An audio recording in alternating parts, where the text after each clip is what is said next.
ദൈവനാമം അതിയായി മഹത്വപ്പെടുമാറാകട്ടെ. കർത്താവിൽ പ്രിയ ദൈവമക്കളെ, നിങ്ങൾക്കേവർക്കും ജീസസ് വോയിസ് മെസ്സേജ് എന്ന ദൈവവചന ധ്യാന ശുശ്രൂഷയിലേക്ക് സ്നേഹത്തോടെ സ്വാഗതം. അല്പസമയ ധ്യാനത്തിന് തിരഞ്ഞെടുത്ത ഒരു തിരുവചന വേദഭാഗം 6-ാം സങ്കീർത്തനം 2-ാം വാക്യം. യഹോവേ, ഞാൻ തളർന്നിരിക്കുന്നു, എന്നോട് കരുണയുണ്ടാകണമേ. യഹോവേ, എൻ്റെ അസ്ഥികൾ ഭ്രമിച്ചിരിക്കുന്നു, എന്നെ സൗഖ്യമാക്കണമേ.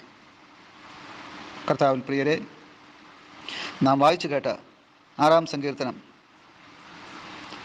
ദാവീദിൻ്റെ പ്രാർത്ഥനയാണ് നാം കാണുന്നത്. ദാവീദ് യഹോവയായ ദൈവത്തോട്, അഥവാ സൃഷ്ടാവായ ദൈവത്തോട് പ്രാർത്ഥിക്കുകയാണ്.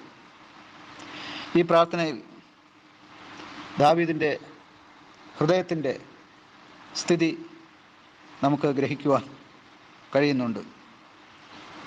ദാവീദ്, എന്നെ ശിക്ഷിക്കരുതേ, അങ്ങയുടെ കോപത്തിൽ എന്നെ ദണ്ഡിപ്പിക്കരുതേ എന്നാണ് നിലവിളിക്കുന്നത്. തുടർന്ന് ദാവീദ് പ്രാർത്ഥിക്കുകയാണ്, ഞാൻ തളർന്നു പോയി കർത്താവേ, എന്നോട് കരുണയുണ്ടാകണം കർത്താവേ, എൻ്റെ അസ്ഥികൾ പോലും ഭ്രമിച്ചിരിക്കുകയാണ്, എനിക്ക് സൗഖ്യമില്ല, എനിക്ക് അങ്ങ് സൗഖ്യം തരണം. ഒരു രാജാവ് ഇപ്രകാരം നിലവിളിക്കണമെങ്കിൽ എത്ര വലിയ അരിഷ്ടത അദ്ദേഹത്തെ പിന്തുടരുന്നുണ്ടാകും. അതേ പ്രിയമുള്ളവരെ, അനവധിയായ കഷ്ടങ്ങളിലൂടെ കടന്നുപോയ ഒരു രാജാവാണ് ദാവീദ് രാജാവ്.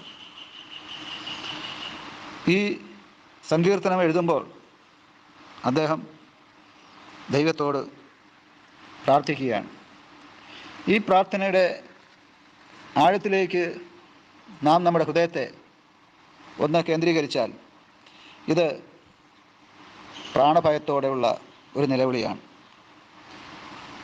തൻ്റെ ജീവൻ അപകടത്തിലാകും എന്ന് ചിന്തിച്ച നിമിഷങ്ങളിലാണ് ഈ പ്രാർത്ഥന അദ്ദേഹം പ്രാർത്ഥിക്കുന്നത്. 3-ാം വാക്യത്തിൽ എൻ്റെ പ്രാണൻ അത്യന്തം ഭ്രമിച്ചിരിക്കുന്നു എന്നാണ് അദ്ദേഹം പറയുന്നത്. 5-ാം വാക്യത്തിൽ മരണത്തിൽ നിന്ന് വിടുവിക്കുന്ന ആ ദൈവത്തിൻ്റെ കാരുണ്യം ഓർത്ത് അദ്ദേഹം പ്രാർത്ഥിക്കുകയാണ്. മരണത്തിൽ ദൈവത്തെക്കുറിച്ച് ഓർമ്മിക്കുവാൻ കഴിയില്ലല്ലോ. ഞാൻ പാതാളത്തിലേക്ക് പോയാൽ ആരാണ് അങ്ങേക്ക് എൻ്റെ സ്ഥാനത്ത് സ്തോത്രം ചെയ്യുക? ഇതൊക്കെയാണ് ദാവീദിൻ്റെ പ്രാർത്ഥനയിലെ വാചകങ്ങൾ. ചുരുക്കത്തിൽ ദാവീദ് തളർന്നുപോയ നിമിഷങ്ങളിലാണ് ഈ സങ്കീർത്തനം രചിക്കുവാനിടയായത്. ദാവീദിനെ തളർത്തിയ വിഷയങ്ങൾ വളരെയധികമുണ്ട്. ഇത് തിരുവചനം നമ്മെ പഠിപ്പിക്കുന്ന സത്യമാണ്. തൻ്റെ അമ്മയപ്പന്മാരും അവനെ ഉപേക്ഷിച്ചു, തൻ്റെ സഹോദരങ്ങൾ അവനെ ഉപേക്ഷിച്ചു. ചുരുക്കത്തിൽ വീട്ടുകാരും നാട്ടുകാരും ഉപേക്ഷിക്കപ്പെട്ട ഒരവസ്ഥ. എല്ലാവരും കൈവിട്ട സ്ഥിതിയിലാണ് ദാവീദായിരിക്കുന്നത്. ഇവിടെ ദാവീദിൻ്റെ മുന്നിൽ തനിക്കൊരു ആശ്രയമായി, അഭയകേന്ദ്രമായി, താങ്ങായി, തണലായി ദാവീദിൻ്റെ മുന്നിൽ ആകെ ഉള്ളത് യഹോവയായ, അഥവാ സൃഷ്ടാവായ ദൈവം മാത്രമാണ്.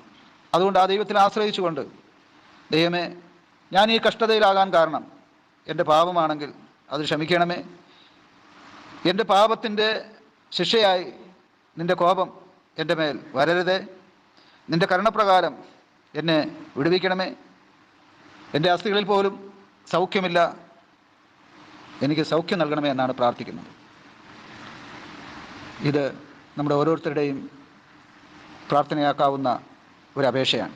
നാം എപ്പോഴൊക്കെ തളർന്നിരിക്കുന്നുവോ അപ്പോഴൊക്കെ ദാവീദിനെ പോലെ ഇപ്രകാരം ദൈവത്തോട് നിലവിളിച്ചാൽ ദൈവം നമ്മെ സൗഖ്യമാക്കുവാനിടയാകും.